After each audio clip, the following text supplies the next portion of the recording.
Exercise 7.1 से question number 1 करेंगे। Complete the following statements. इन स्टेटमेंट्स को आपको कंप्लीट करना है।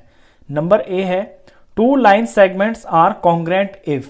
दो लाइन सेगमेंट्स कॉन्ग्रेंट होंगी। कब होंगी? दो लाइन सेगमेंट्स तभी कॉन्ग्रेंट होती है जब उनकी जो लेंथ होती है वो बराबर होती है। तो congruent if they have same length. If they have same length.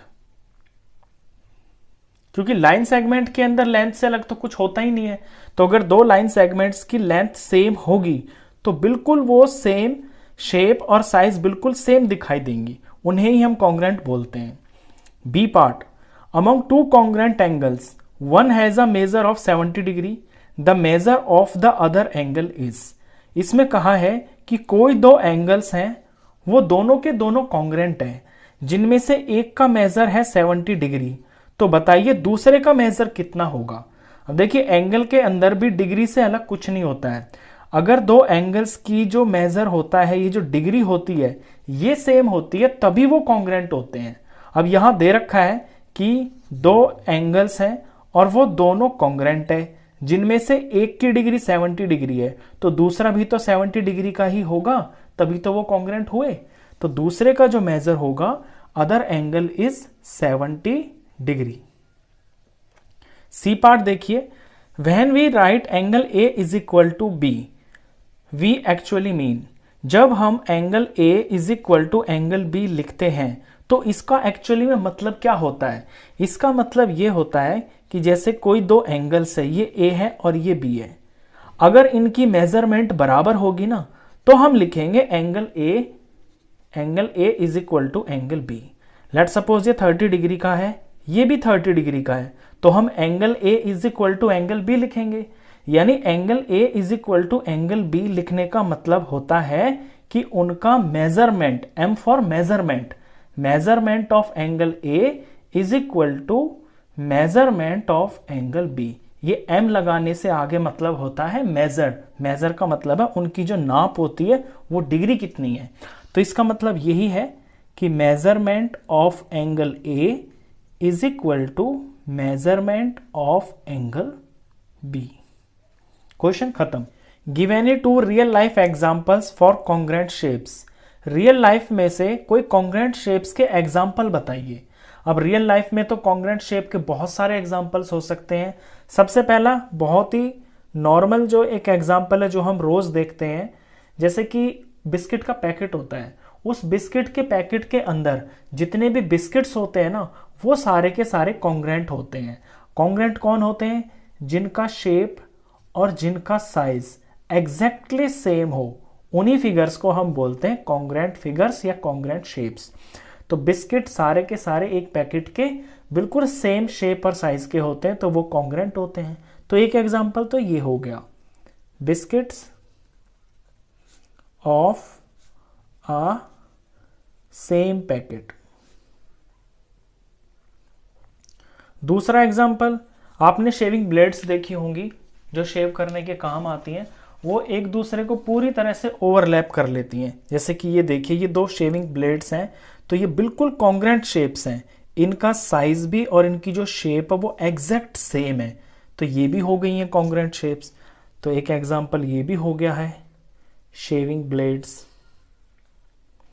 आपसे दो पूछे हैं, लेकिन रियल लाइफ में हर जगह पे आप कहीं भी नजर मारोगे आपको बहुत सारे ऐसे एग्जांपल्स मिल जाएंगे जो कॉन्ग्रेंट शेप्स होते हैं। जैसे और एक दो मैं एक्स्ट्रा बता देता हूं, जैसे कि कॉइन देखा होगा आपने, 1 रुपए के जो कॉइन होते हैं वो दो कॉइन बिल्कुल सेम शेप के और सेम साइज के होंगे। क्लास में आपके डेस्क होते हैं जिन पे बच्चे बैठते हैं, तो हर क्लास में लगभग वो सेम साइज के और सेम शेप के ही होते हैं, वो कॉन्ग्रेंट होते हैं। घर में आपके फैन होते हैं, अगर सेम कंपनी के हो और सेम, तो अगर कंपनी सेम होगी और मॉडल सेम होगा तो उनका साइज और उनकी शेप सेम होगी, तो वो कॉन्ग्रेंट होंगे। तो सिंपल बात है कि कॉन्ग्रेंट शेप्स वही होती हैं जिनका साइज भी सेम हो और शेप भी सेम हो। आपकी नोटबुक होती है, जैसे ये आपकी नोटबुक है, तो इसके जो सारे पेजेस है ना, उनका साइज भी सेम होगा और उनकी शेप भी सेम ही होगी। अगर नोटबुक की जगह आपके पास बड़ा रजिस्टर है तो उसके पेजेस बड़े होंगे, तो सारे के सारे पेजेस उनका साइज भी सेम होगा और शेप तो सेम होगी।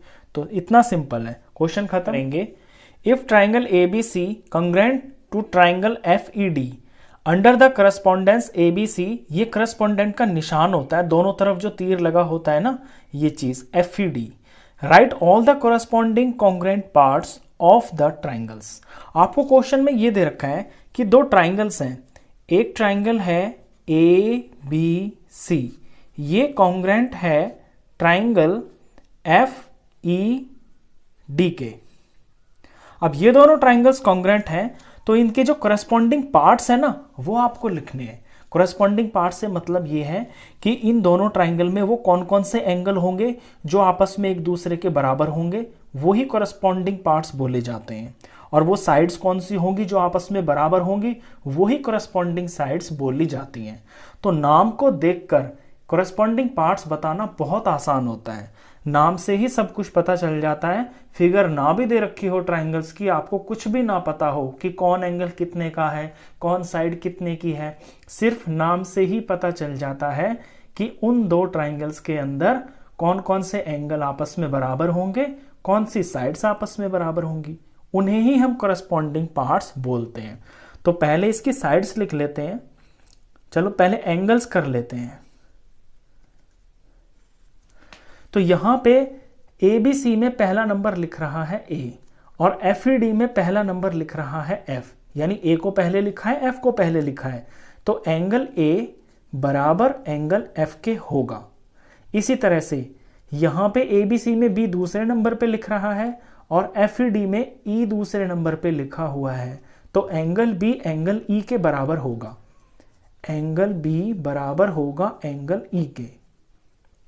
यहां पे एंगल C तीसरे नंबर पे है और यहां एंगल D ये तीसरे नंबर पे है, तो ये बराबर होंगे आपस में। लेकिन हमें ये बराबर नहीं दिखाने, एक्चुअली हमें तो सिर्फ करस्पॉन्डिंग का निशान लगा के दिखाने हैं।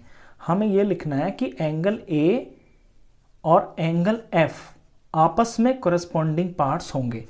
दोनों तरफ तीर लगाने का मतलब यही है, A F का करस्पॉन्डिंग पार्ट होगा, F A का करस्पॉन्डिंग पार्ट होगा, यानी A F के बराबर होगा, F A के बराबर होगा।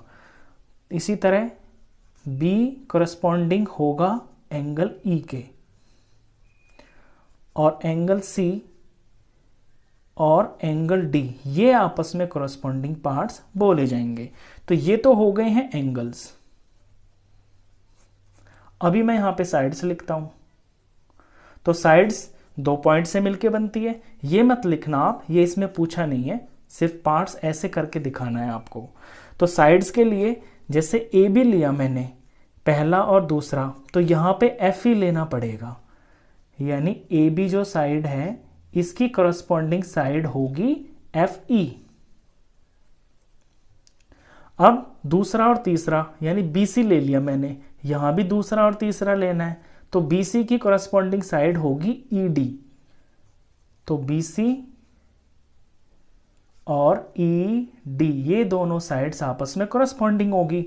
अब A और C ले लेता हूं मैं, इस ट्राइंगल की AC साइड, तो इसकी बनेगी FD, क्योंकि पहला और तीसरा लिया ना मैंने, तो यहां भी पहला और तीसरा, तो AC और FD, AC और FD ये आपस में करस्पॉन्डिंग साइड्स बोली जाएंगी। क्वेश्चन खत्म। पॉइंट 1 से क्वेश्चन नंबर 4 करेंगे।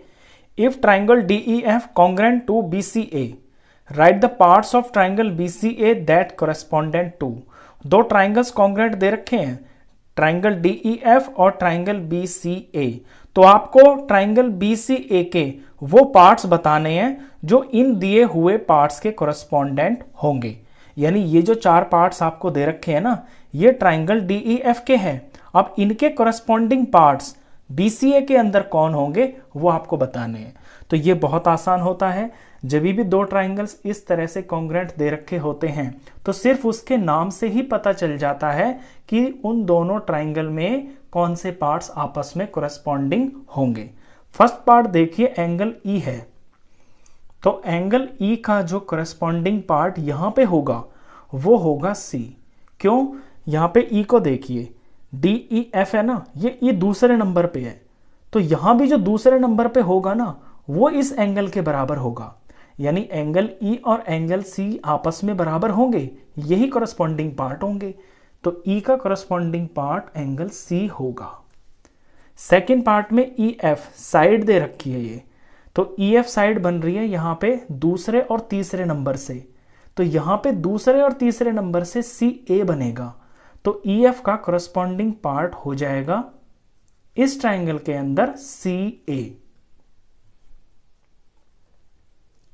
थर्ड देखिए, एंगल F दे रखा है, यहां DEF ट्राइंगल के अंदर एंगल F यहां तीसरे नंबर पे लिखा हुआ है, तो जो तीसरे नंबर पे यहां लिखा होगा वो इसका करस्पॉन्डिंग पार्ट होगा, तो BCA के अंदर तीसरे नंबर पे A लिखा हुआ है, तो एंगल F का करस्पॉन्डिंग पार्ट यहां पे एंगल A होगा। चौथे में DF साइड दे रखी है, तो DEF ट्राइंगल के अंदर DF साइड बन रही है पहला और तीसरा नंबर लेने से, तो यहां BCA ट्राइंगल के अंदर जब पहला और तीसरा नंबर लेते हैं तो ये BA बन रहा है, तो BA होगा इसका आंसर। ये BA साइड, ये ऊपर लाइन सेगमेंट का निशान है, ये साइड को रिप्रेजेंट करता है। तो इतना सिंपल होता है, जब भी दो कॉन्ग्रुएंट ट्राइंगल्स दे रखे हो तो उनमें ये जो नंबर लिखे होते हैं ना, इनकी पोजीशन से ही पता चल जाता है कि दोनों ट्राइंगल्स के कोरेस्पॉन्डिंग पार्ट्स क्या क्या होंगे। क्वेश्चन खत्म। तो इस वीडियो में बस इतना ही, नेक्स्ट क्वेश्चंस के लिए मिलते हैं फिर नेक्स्ट वीडियो में, तब तक के लिए गुड बाय।